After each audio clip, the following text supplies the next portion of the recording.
Holly Kovo from Fitting Fitness In. I'm a personal trainer and nutrition specialist, and welcome to Get Healthy with Holly.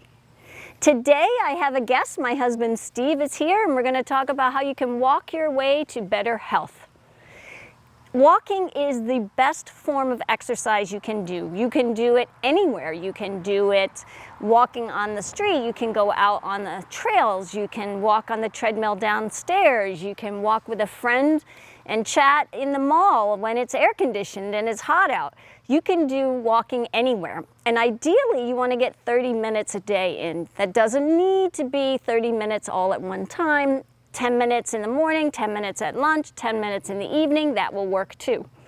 And we want to have, if you want to use equipment, there's Fitbits, there are Apple Watches, there are pedometers, all that help you set goals and achieve your goals.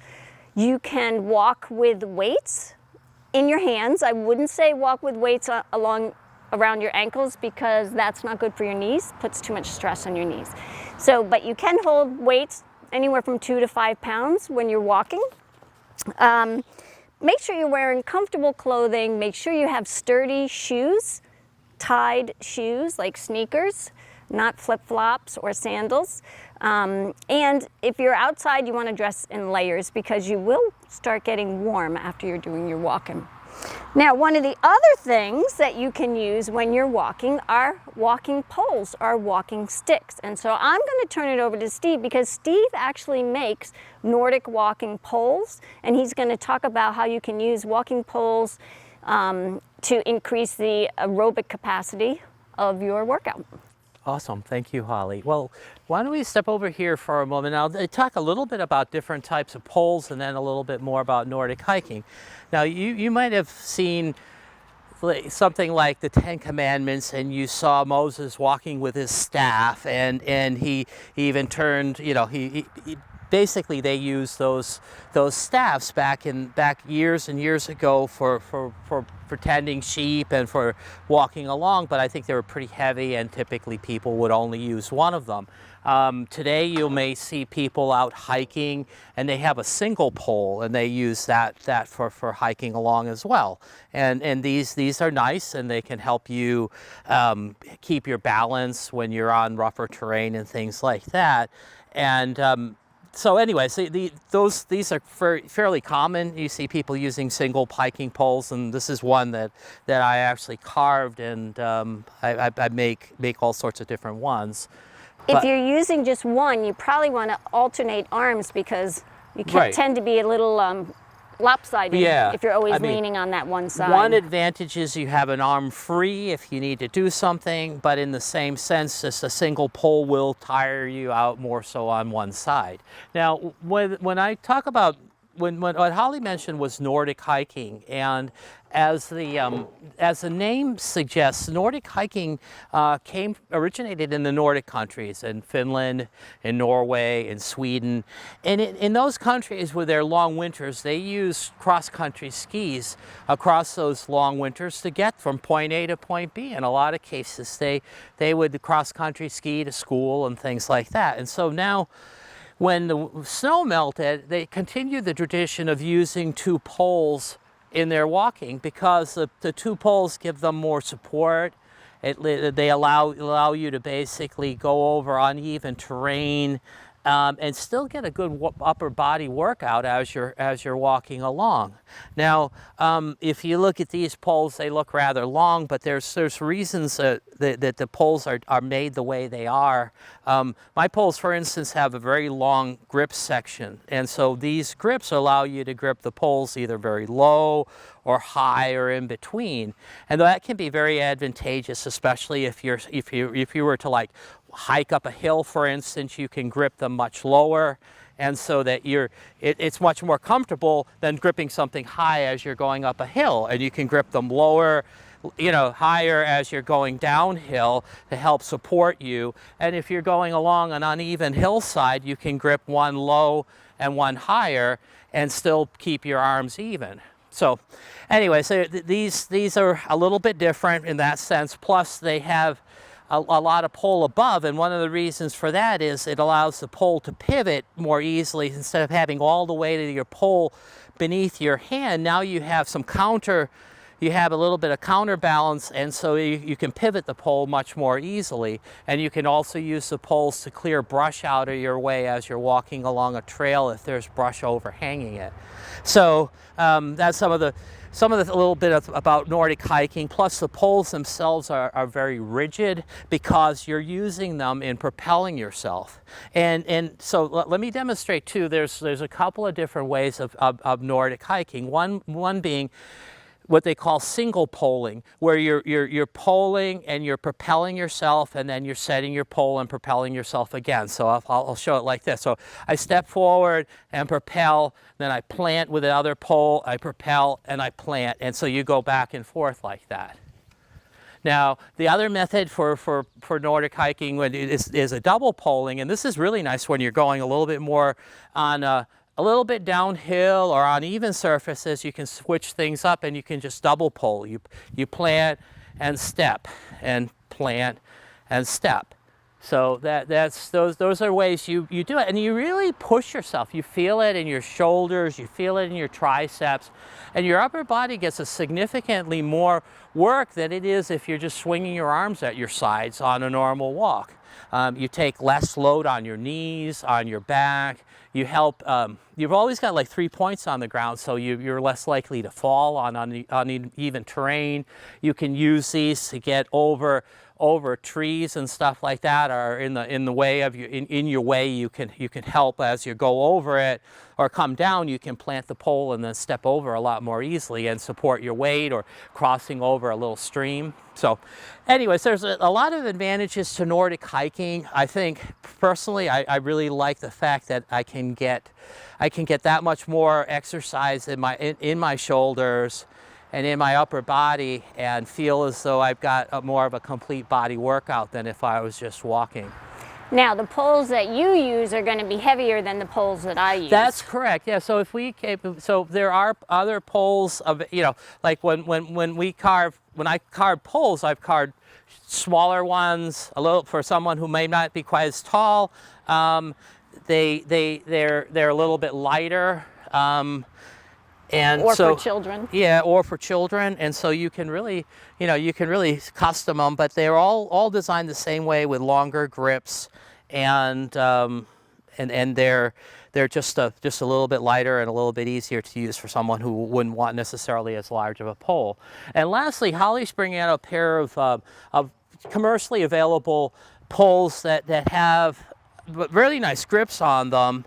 But obviously, once you set the length on them, those poles are going to remain that length. So if you're going uphill, or you're going on side, walking on the side of a hill or whatever, you're going to have to deal with having only that one length. So I suggest if you use these, then make them a bit shorter, so that when you're going uphill and stuff like that, you don't feel like your poles are coming up around your head, because you can't push off a little bit. But you can also use these on the road. Yeah, I've seen people Nordic walking right. on the road. And the reason why we have these, for two reasons. One, I had shoulder surgery, and so doing the poles, the Nordic poles, was bothering me, after my surgery.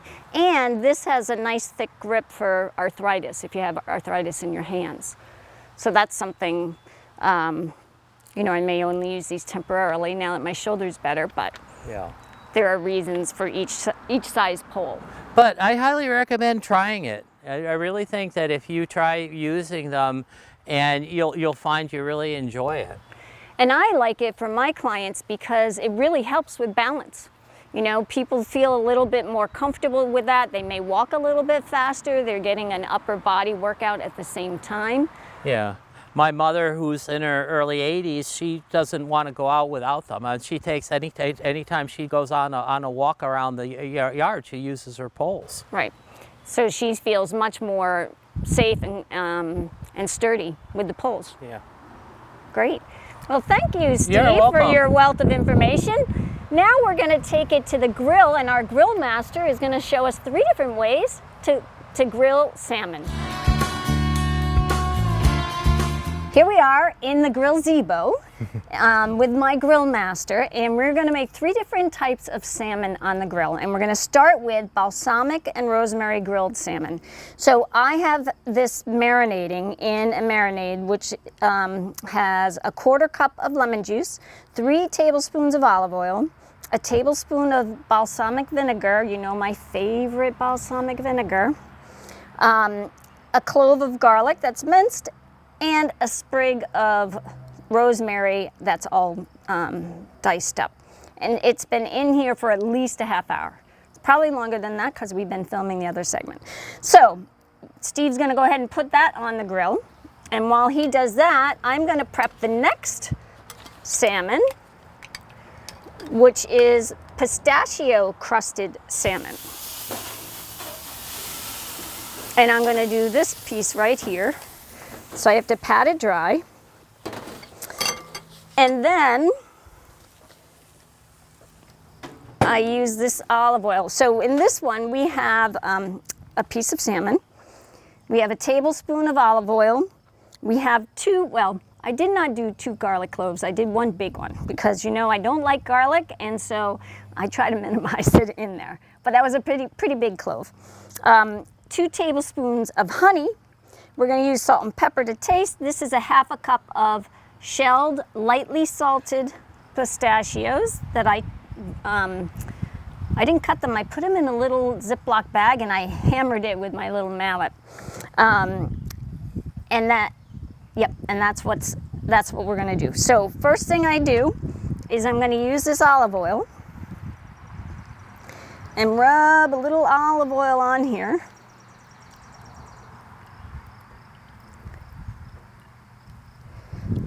There we go. And then I'm going to combine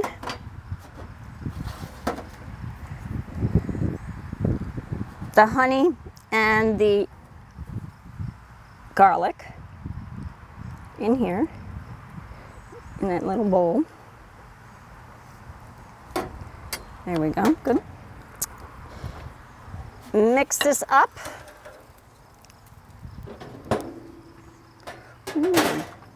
Look at that. And then I'm going to put that on top of the salmon because this is going to be the sticky stuff that the pistachios are going to stick to.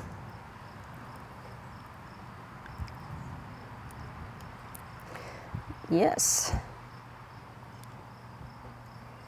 There we go. And then I take these pistachios and I actually have to press them in to the salmon. I probably should have left myself a little bit more room with this. We have a little more salmon than we need. I'm sure it won't go to waste. No. No, the cats were like all over me when I pulled it out. Well, I didn't mean feed it to the cats. No. All right, now I'm going to hold this over here. If you want to put that on the grill. Want to lose all the good stuff. Here we go. I don't know. Yeah, if you want to try to, I know. Yeah, That's all right. that's fine. All right, now the last one is lemon pepper salmon. So we're going to push that over. So I'm going to let Steve do that one. Moving this out of the way. I do have some thyme, some fresh thyme that I took out that if you want to use that, you're welcome to use that. That's Okay, up to well you. this one's real simple. I mean, I'm going to grind up some pepper. Get this baby off of here. Do some nice coarse ground fresh Do that pepper. little one that Yeah, might as well. lemon pepper as well. Give them a little bit. So this is the quick and easy one. Yeah. But again, I mean, in order to keep the sodium down, and I'm not going to put salt on it, but we'll put we'll sprinkle a little bit of thyme on here too, since we've got some thymes on our side. he's such a punny person. And then Lemon, we'll just squeeze some lemon right on here. Give it a nice squeeze. And they'll pop these on and let them cook. So this salmon is going to take a little while. Generally, I let it cook on the grill so that it rather than having it on high heat all the time, I'll get it on the grill. And especially if there's toppings on it, I don't really flip it over, so it's got to kind of bake. So rather than maintaining high temperature on it the whole time, I'll shut off the middle grill burner and then put the other ones on low and let it circulate. So the cooking process takes a little bit longer, but in the long run, you get a really nice piece of salmon out of it, and that works out still to cook it thoroughly, but without burning it. And So, he has it on a little, what is that? that's a little pan. stainless steel tray, Yeah, but that has holes in it so that the heat comes up. yeah. Well, it's just so I prefer that for cooking fish. I've got baskets for cooking vegetables, but well, there we go. I think we'll have to come back in a little while as this thing All right, is we're going to cooking. let that grill and cook, and we'll get ready to plate it.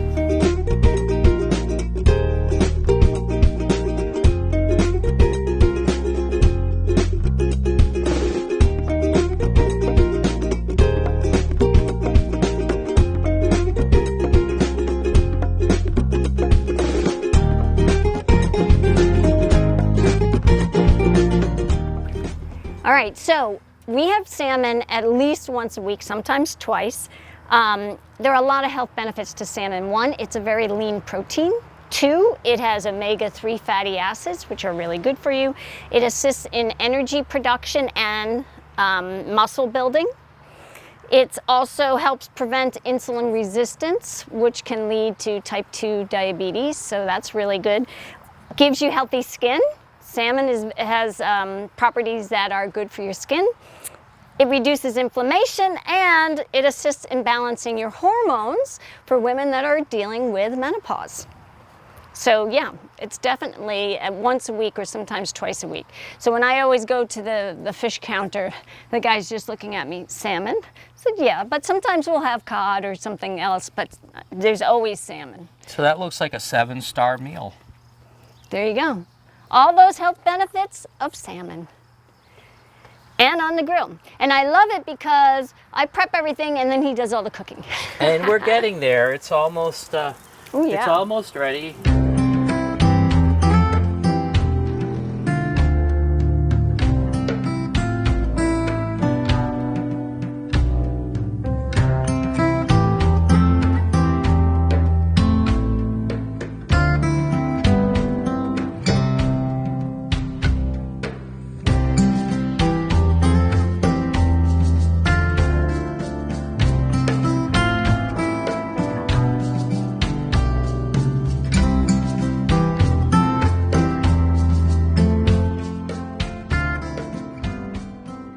All right, so here we have our lemon pepper salmon with some thyme. We have our balsamic and rosemary grilled salmon. Yeah, that looks great. And we have our pistachio crusted salmon. Oh, they all look delish. And they're also healthy. So you can find these recipes on my website, fittingfitnessin.com. And I want to thank you, Steve, once again for showing us about the Nordic poling, and thank you for being our grill master again. You're welcome. And I want to thank you all for joining us today, and I'll see you next time on Get Healthy with Holly.